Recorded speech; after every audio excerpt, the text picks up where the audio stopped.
तर हा एक लेख मी लिहिला. त्याला थोडी विनोदाची झालर आहे आणि तो मी आपल्यासमोर सादर करतो. ह्या लेखाला मी नाव दिलं आहे शिल्लक ठेवा. शिल्लक ठेवा. काही गोष्टी पूर्वापार चालत आलेल्या आहेत, त्या आपण पाळतो. जुनी संस्कृती किंवा परंपरा म्हणा. उदाहरणार्थ रात्री जेवण करताना घरातलं सगळंच अन्न कधी संपवू नये. चतकूर तुकडा तरी तेवढा का होईना त्या डब्यात शिल्लक ठेवावा, घर म्हणून. पुन्हा दररोज सकाळी आंघोळ करताना पूर्ण बादलीभर पाणी अंगावर कधी घेऊ नये. अर्धा एक तांब्या पाणी त्या बादलीत शिल्लक ठेवावे.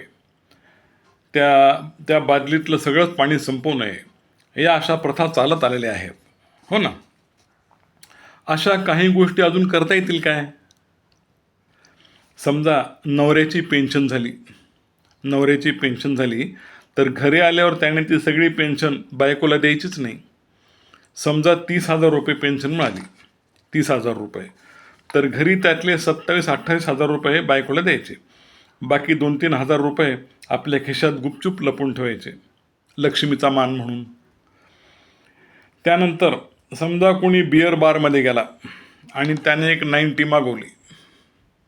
बिअर बारमध्ये जाऊन त्याने एक 90 मागवली, तर त्या बाटलीतली सगळीच बिअर आपण पिऊ नये.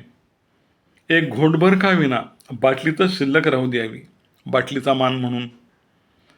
पुन्हा समजा एखाद्या ऑफिसमध्ये कुणी साहेब एखाद्या क्लार्कला भडाभडा बोलू लागला, त्याला शिव्या देऊ लागला, तर त्या साहेबाने शेवटच्या 2-4 शिव्या तरी आपल्या तोंडातल्या तोंडातच राहू द्याव्या, मुखशुद्धी म्हणून.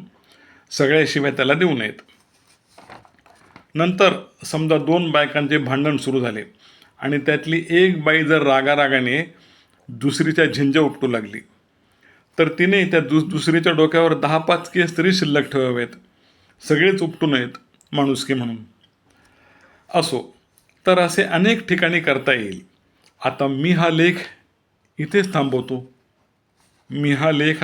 थांबवतो कारण पेन म्हणून या रिफिलमध्ये थोडी तरी शाई शिल्लक ठेवी ना. पेन म्हणून या रिफिलमध्ये थोडी तरी शाई असावी शिल्लक.